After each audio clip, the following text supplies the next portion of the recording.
Your credit score isn't some mysterious number floating around in the background of your life. It's a formula. And this formula is tracking something that you do. So once you understand what goes into it, you're then in the driver's seat. So that's our goal today, hanging out today. I want to understand what's going on with credit. We'll start by looking at what my credit score is on Credit Karma. I've found this to be pretty accurate myself. I've heard the horror stories, so that's a starting point for you if you've never seen your credit. Then you could dig deeper yourself. But a point I want to make clear is that my credit score, your credit score, it's not a measure of how much money you make. It's not a measure of how much wealth you have. It's a measure of how you use credit that's available to you. So there are five main factors that make up your credit score. Think of these as weights in the formula. Some of these matter a lot more than the others. But the number one, we'll put a star by this one before we even write it. This is important. This is the biggest one. Payment history. So the history of how you pay. This tells a lot of information on somebody who borrows money. Did they pay on time? Is this every single time that they're paying on time? Any late payments hurt? Shoot, you miss a payment, hurts even more. But what matters here is with this payment history, you get to see people's habits, what they're like consistently. So you get to see consistency here with payment history. One missed payment right here. This could undo months of good behavior. So, in my opinion, we've built this spreadsheet together in a prior video. Stick to this. So, the only stuff you're putting on the credit card is stuff you're going to spend anyways on bills. So, you could put car gas, your phone bill, your food bill, your gym membership, Apple storage. All of that could just go directly onto the credit card, right? When you get paid in your spending account, pay off the credit card like the day after the, because it takes a little bit for the transaction to like load and post to your account. Right when that transaction posts to the account, pay it off. Don't wait till your due date to pay it. Pay it off in full completely. Now aim on that anyways. That's ideal. So that's payment history. You're building habits, and what do those habits look like? This is a very easy way for people that will potentially lend you money. That'll be a way for them to find out whether or not you're a good borrower. The next, and this one's another big one to remember, is amount owed. So this will be more so credit utilization. They look at how much of your available credit you're actually using. So a good rule of thumb here is to stay under 20% utilization. Really like 25%, but I'd say even stay under 10%. So that's pretty much saying, like, just for complete simplicity purposes, say we got a credit card for $100.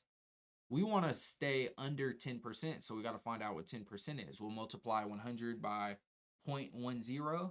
We find out, shoot, I I really don't want to buy anything over $10 on this credit card. But eventually, I mean, if you keep on doing that and you do what we were just talking about earlier, where you're constantly paying it off and then you build good history of doing that, makes more sense to ask for what's called a credit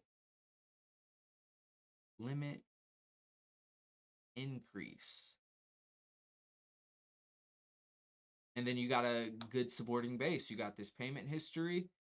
You've been running up this bill and paying it off all the time. You've been being responsible, and then they'll come in and increase your credit line.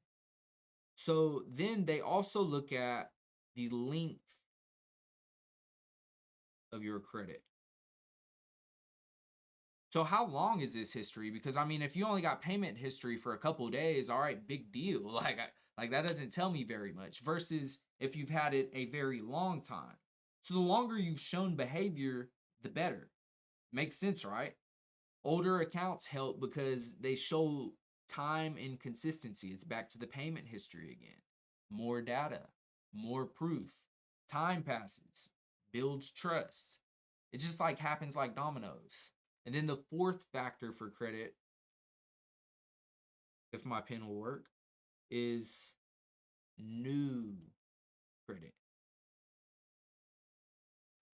So every single time you apply for credit, it sends this signal. So too many applications in a short time, it can kind of look like there's this financial mess brewing under the table behind the curtains.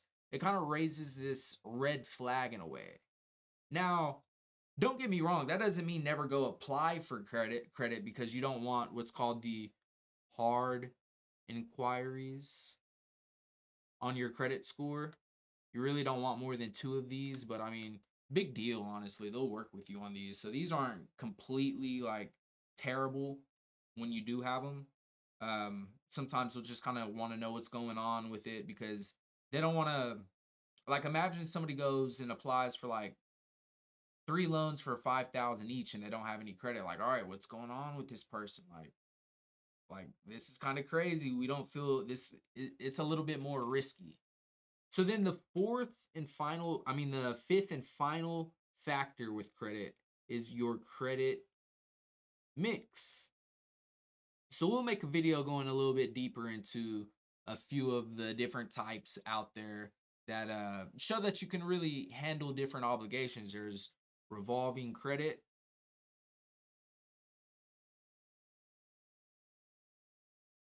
So this could be a line of credit, kind of like a credit card in a way, or there's credit cards. And then there's term loans. So that could be like when you buy a car and you just make like set amount of payments every month. So a variety helps in a way, and then there's also uh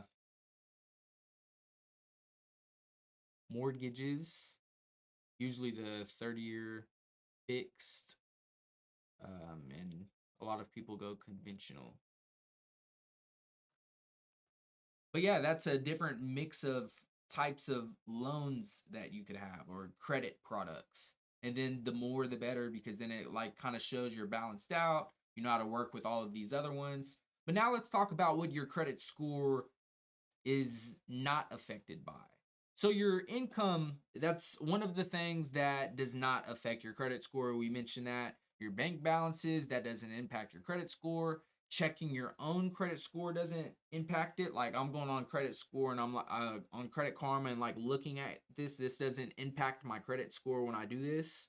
So it's all good. And then you could actually get one free credit report from each of the three credit bureaus. Equifax, Experian, and TransUnion are the three to go check out.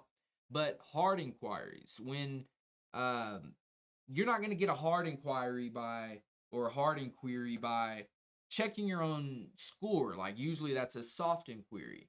But hard inquiries are where you're actually applying for credit, and those actually matter. The soft ones don't. So, what a lot of people do to really avoid their and we're kind of covering a lot today. What a lot of people do to avoid being hacked whenever they have their credit because like they don't want the hard inquiry. Like when somebody applies for credit on my behalf and it's like fraud, that still counts as a hard inquiry. Like that impacts your credit and you might not even find out for years. So your credit could be completely destroyed. So a lot of people find out how to freeze their credit. And you could Google around, watch some YouTube videos. I'll have one coming out on it here in a little bit. But pretty much you just go to each of the credit bureaus, make an account, freeze your credit, and then they no longer can apply. It pretty much shows that your credit file is blank. It returned nothing. But all right, so how do you actually improve your credit score? Well, that one actually just takes patience. We just talked about what the number one was. The number one factor being the payment history. Simply just pay on time. Always pay on time. Keep your balances low. We want to stay under 20% utilization. Whatever your credit limit is, if you got a $5,000 credit card, multiply that by 0.10. There you go. Or, I mean, if you're going to swipe it anyways, remember, just pay that sucker off and then eventually ask for a credit limit increase. But keep those balances as low as you can. Pay them off in full every month. Make all your payments on time. Really early if you can. Discuss that with your bank and credit card company to make sure that y'all are on the same page, though. Don't close any of your old credit cards unless there's a actual reason. Just apply for good credit cards to begin with. That's actually a good tip. So you don't have like a random JC Penney's credit card because you bought some shoes one time that you never use. Maybe cut it up, but you haven't heard that here. But only apply for credit when you actually need it, when there's actual real reason for it. And that's honestly it. So credit, it's not about trying to game this system. It's mainly about showing predictable behavior over time. And then you treat your credit as this tool, your score will eventually reflect that. So understanding credit is just another form of financial control. Once you know how the system works, you stop reacting to it and start using it intentionally.